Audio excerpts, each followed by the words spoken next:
Alright. I told y'all it was a bad ending.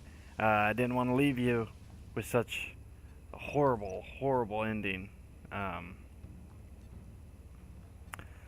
Thankfully, that's only happened like twice.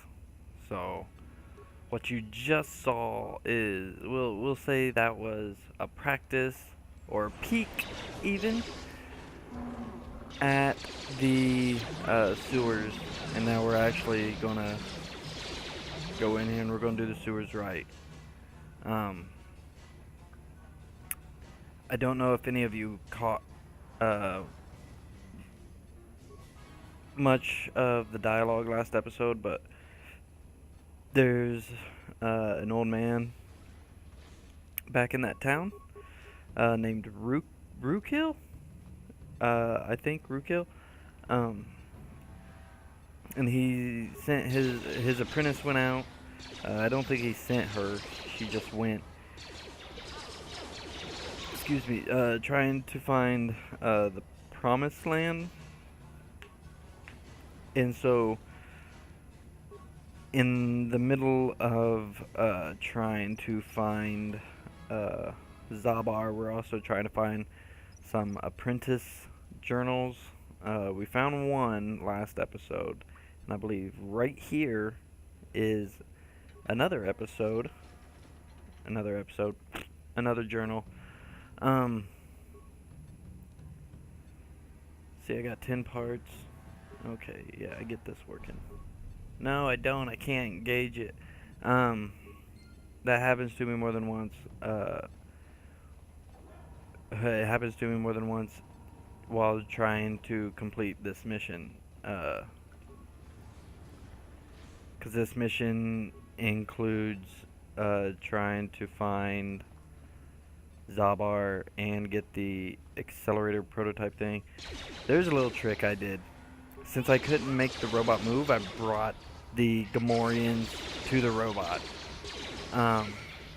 It was a good idea too, because these are the same ones that killed me last time.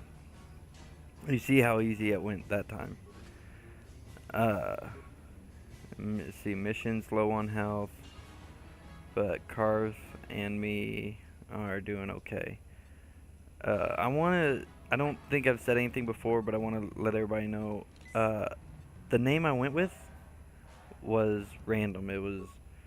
I kept hitting random name until I found one I could live with. And so that's how we got, what was it, Cannon Star. The name doesn't really matter. Like, you're not that.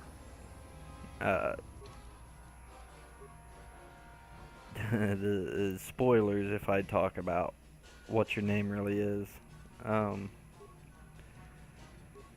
Which, by the way, I had been rooting for a third one, but I recently was looking on Google. I read books on Google Books, and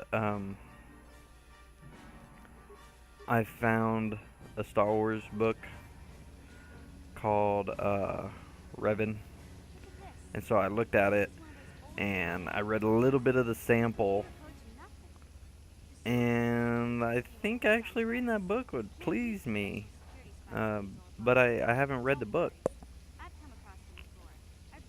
Sorry, as my drink. Yeah,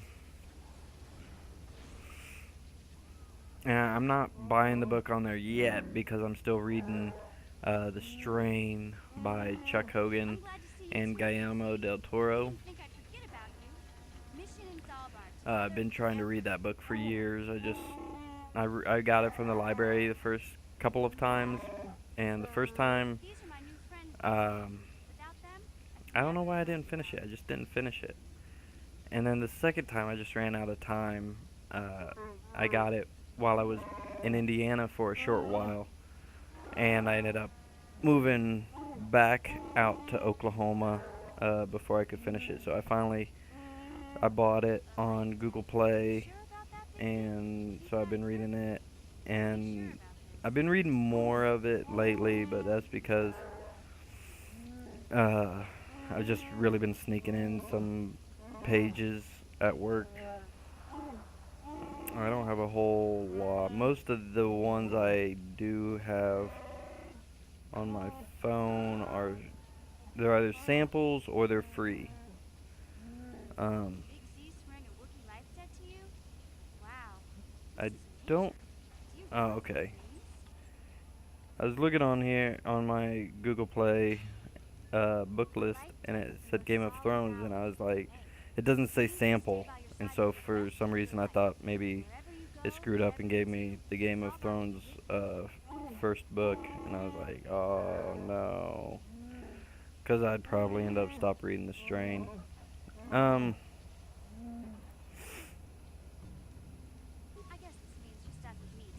yeah. So yeah, we found Zabar, and he just declared a Wookiee life debt to me. Um,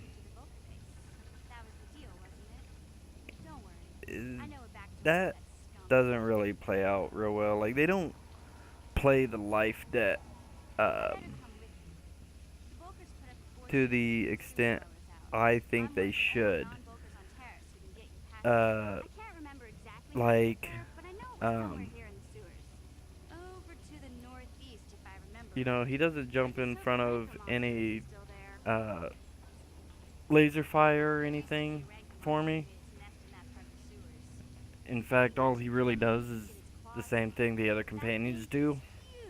I just think it would have been cooler if he expressed the life debt more, but it's an older game. Uh, and it also like locks him up. Like he doesn't tell me anything until we go to Kashyyyk, the Wookiee planet, and he has to confront his brother and his father, and the Zerka Corporation is there, and you're going to find out about the Zerka Corporation. Um, they're a really heavy influence in the Old Republic. Not the games, I mean the setting of the Old Republic. Like they're still there in the MMO, the Old Republic story. Um, Not just story, but the world. But Zerka is sort of like trying to think what they compare to in the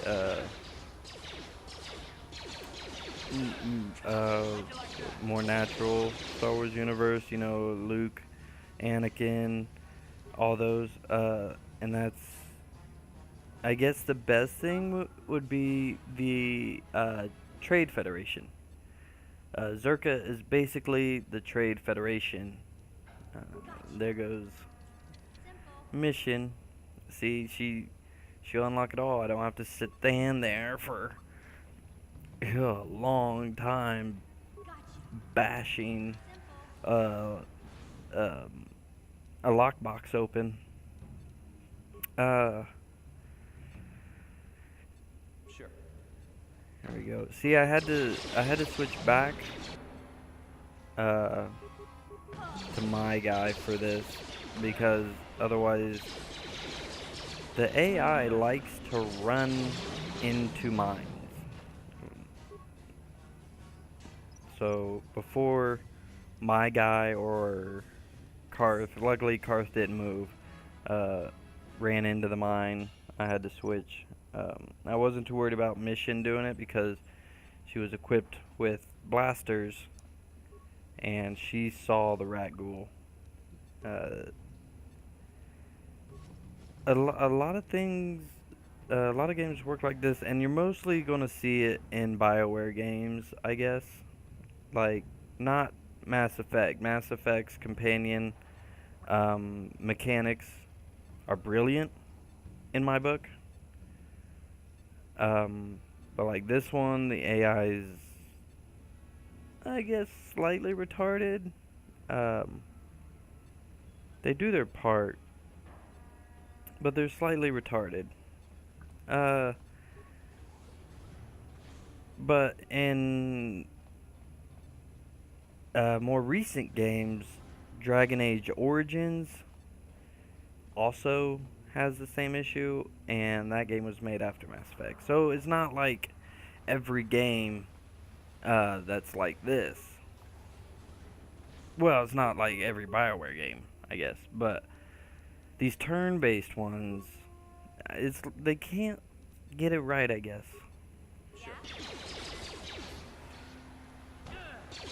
And you know, like I play shooters, I play action adventure games, I play RPGs, and all of them really rely on speed, your instincts, hand-eye coordination, I guess.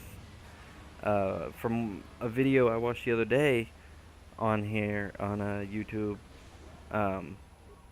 hand-eye coordination really plays a big thing. No, it wasn't. It wasn't a video on here. It was the movie Noobs.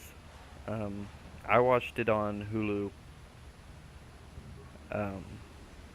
So it's not like I pirated it or anything. I watched it on YouTube, and they were talking about hand-eye coordination in gamers and all that. And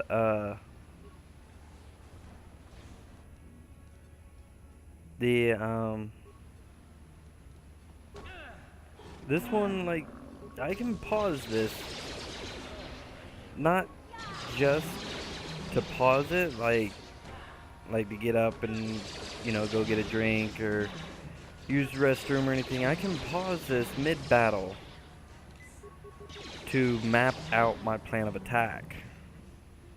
And a lot of people tell me that that's why they didn't like. Always save, always save. You gotta remember to save.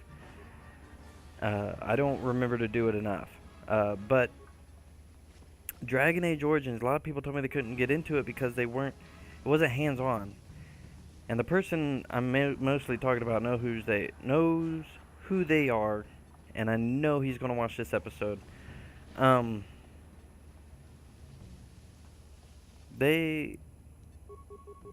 get it, but you have to look at it from more of a story standpoint. Like, I love this game because of the story, and the fighting and everything I do there is really more of a challenge for the quest.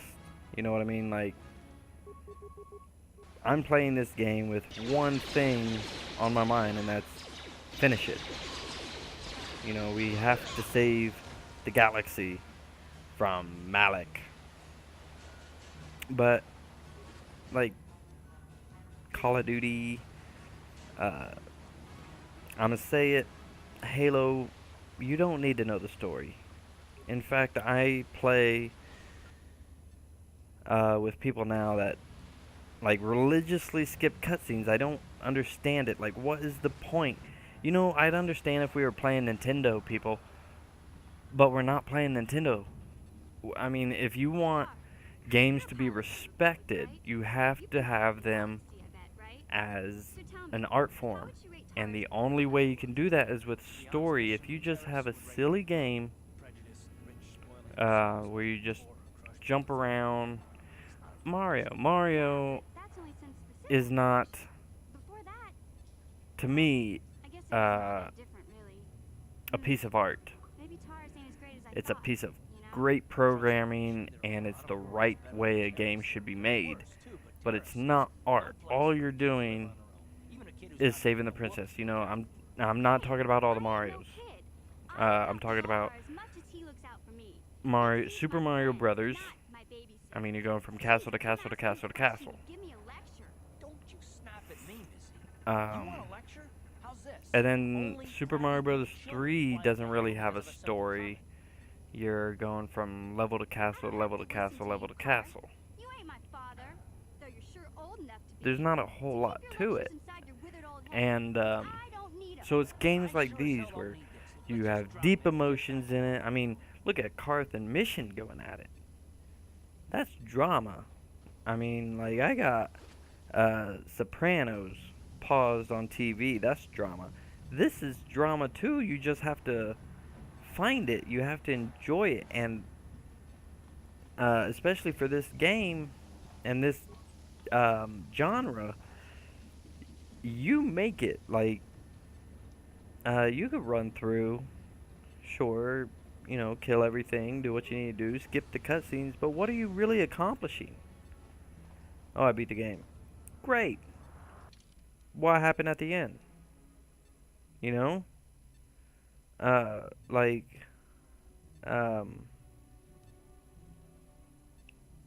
and it helps to have replay value in that. I mean, your choices, Mass Effect series, okay, the series,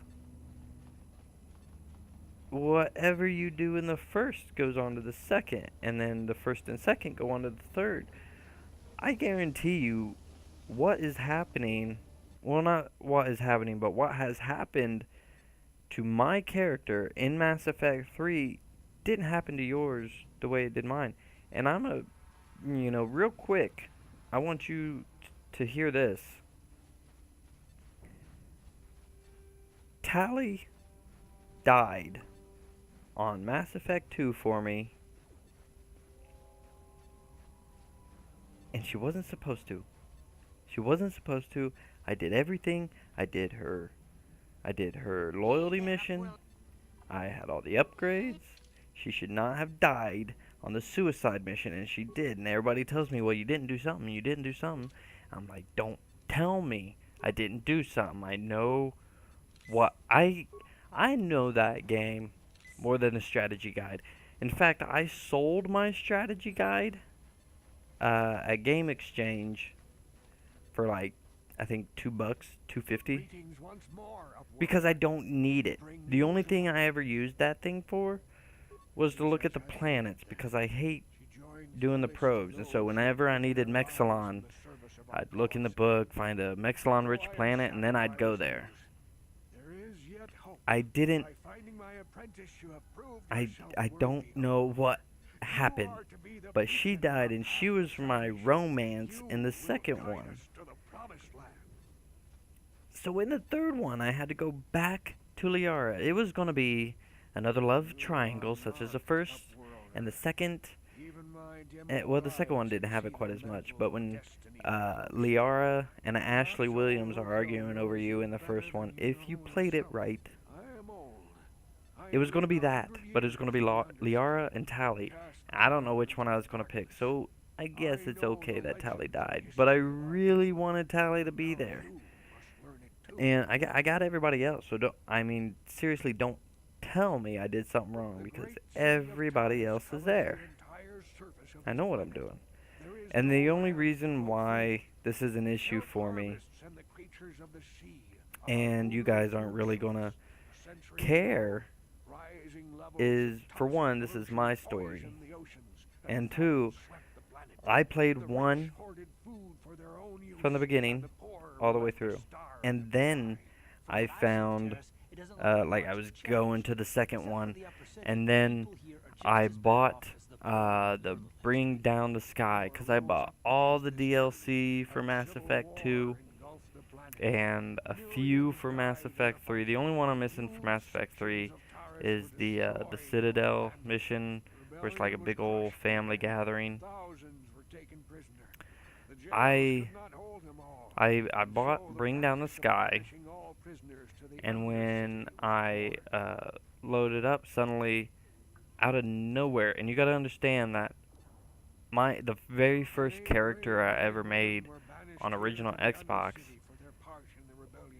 was on, well, not original Xbox, but on 360, was on my original Xbox 360. That's 5 Xboxes ago. Fucking red ring, right? So I unlocked Bring Down the Sky, which I had on my original Xbox because I bought it using Microsoft points on my cousin's account that he put on my 360. When I got rid of his account, Bring Down the Sky was no longer available. So that character has been locked. I didn't even get to play him in Mass Effect 2. I had to make another character, and I just went with not a standard build, but the standard face. And so I was like, wow, what is...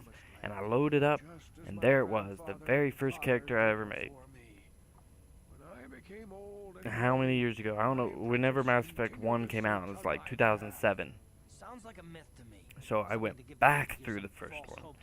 I kept saying, "Don't rush it, don't rush it, don't rush it." And the reason I was like that was because I had Mass Effect trilogy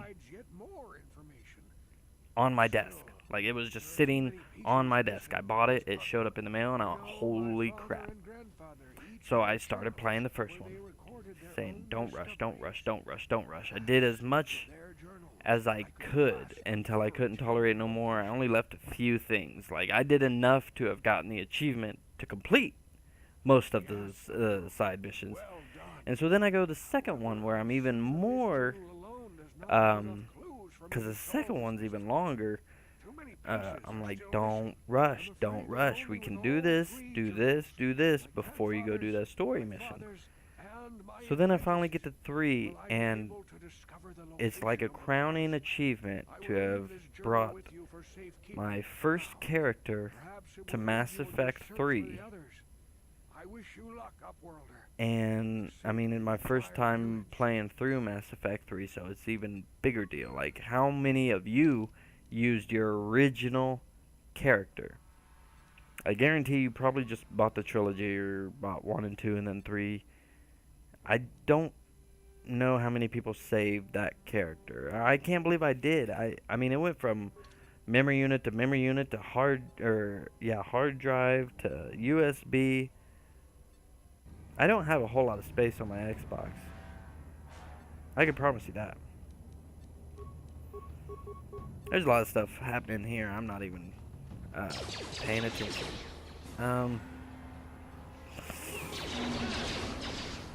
So let's get back at the task at hand. You should know I hate rat ghouls. They look better in older well, they don't look better, I guess. They're hairier. These things are gruesome looking, ain't they? Nice,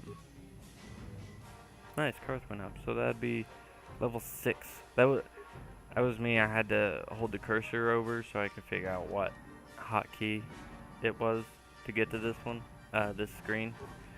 Because I just hit I. I's inventory. I always hit I.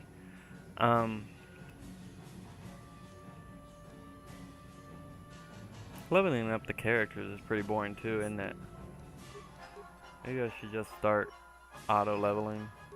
Nah, I can't do that. I gotta make them a certain way. Callan Star. That's what it is. Callan Star. I'm really trying to get the journals. I'm not sure exactly where I'm headed right now. I was talking too much. Okay. Yeah, and you already know, like, this was me playing weeks ago, you know, but I'm still trying to follow along. I really can't believe I got off topic like that. Probably because I'm partially crazy. I talk to myself a lot.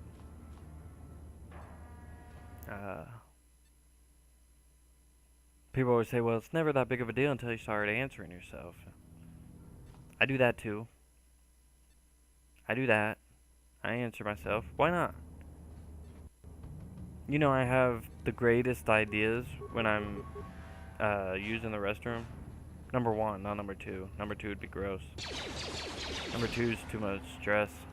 But number 1 is nice, relaxing time, right?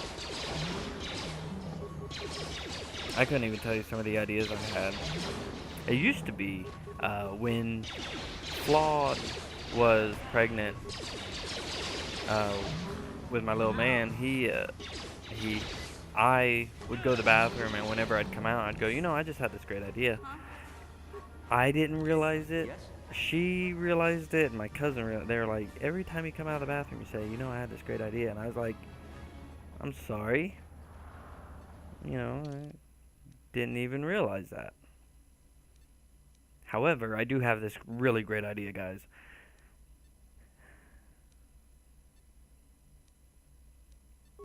I don't get that much I don't do that much anymore. Um, are we ready for the force field? Yes, we are. Right. Come on. Come on. Lucky for you, I actually think I just missed them a little too much to drink in the canteen. letting the Let me get that energy field down for you. yeah, Yeah? the lower the people. Ah, Rookhill. I think we just gave Rookhill his thing, and they're going to the Promised Land. Which kind of sucks because I could have found a rat ghoul cure and saved those people that were in the cage, and instead, like, I go and I look later on, they're gone. Like, I don't know. I did, I. It slipped my mind for the most part.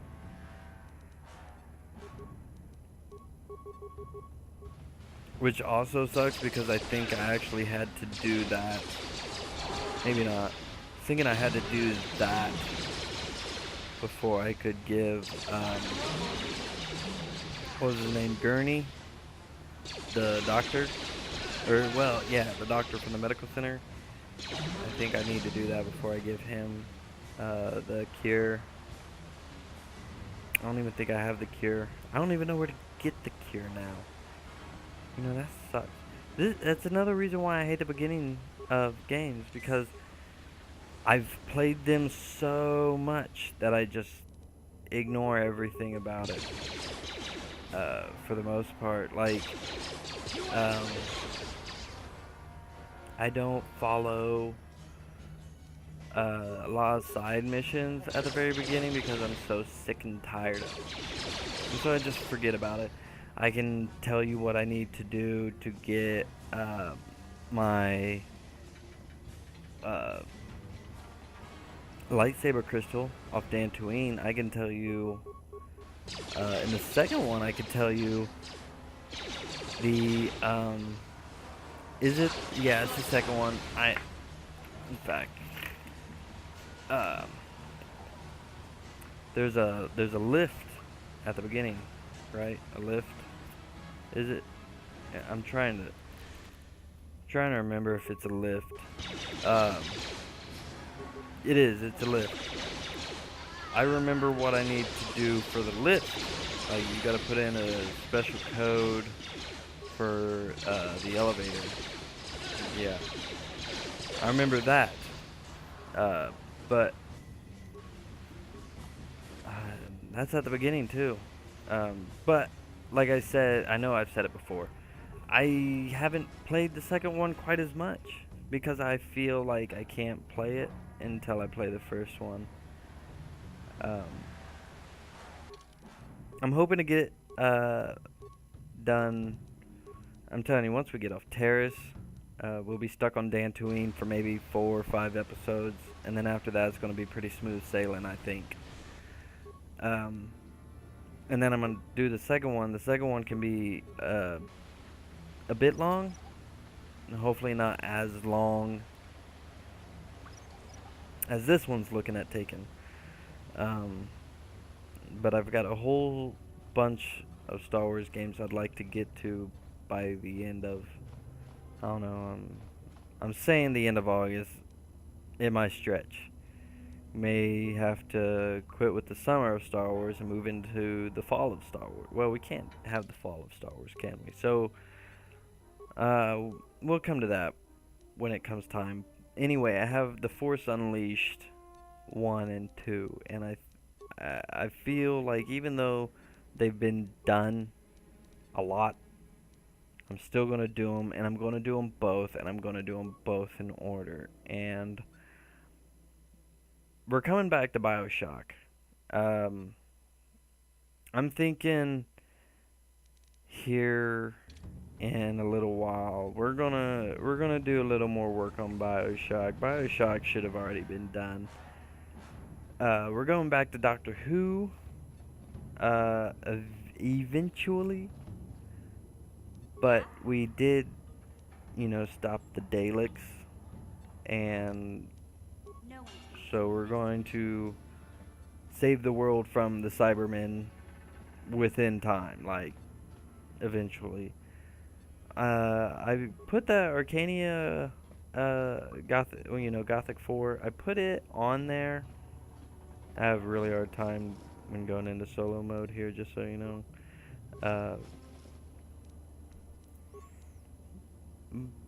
But if no one's really wanting to see Arcania, I'm not going to record it. I'm just going to keep playing it for myself. I also have Max Payne 1, 2, and 3. Again, if anybody shows interest, like, you can tell me what you want to see me play, and I'll do it as well. But right now, we're really focusing on Star Wars. But I wouldn't mind some advice. Not some advice, but some ideas. So what that was, I got this permacrete detonator thing from that guy No one. in the lower terrace. And I thought that would work. I don't know what that's for. So I tried to put it in there and it didn't work. So this time we're going to do it right. He ate the permacrete detonator, by the way. And we're going to put frag grenade in there. And the synthesized odor. This isn't what you'd expect out of a rancor fight, and I can't really say whether or not there's a better rancor fight in this game. It really doesn't seem like it, Sure. I don't remember an epic rancor fight in Knights of the Republic, and I don't really remember there being a rancor at all in the second one. If there is, I guess I got a nice surprise. Memory lane.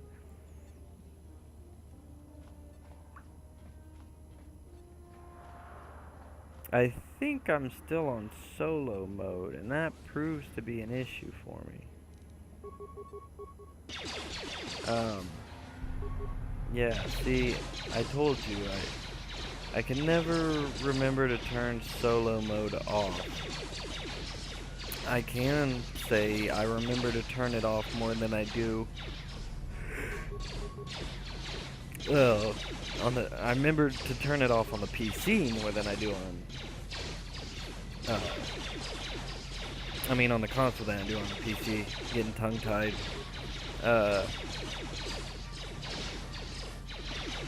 Getting really close to being caught up. I can say that. Because there's the Vulker Guard.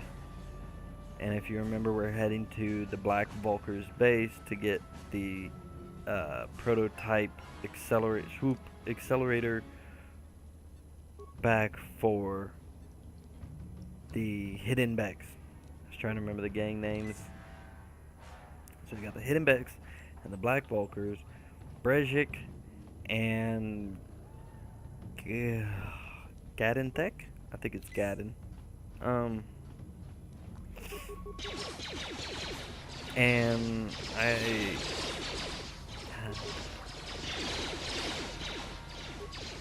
it gets pretty tough, but we do have the swoop races coming up. And I struggle with the swoop races on the PC. I thought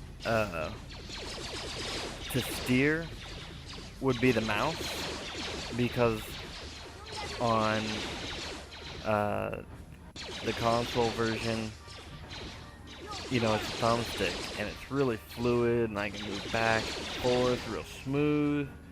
I look pretty kick-ass. And so it threw me off because it's actually A and D on the keyboard.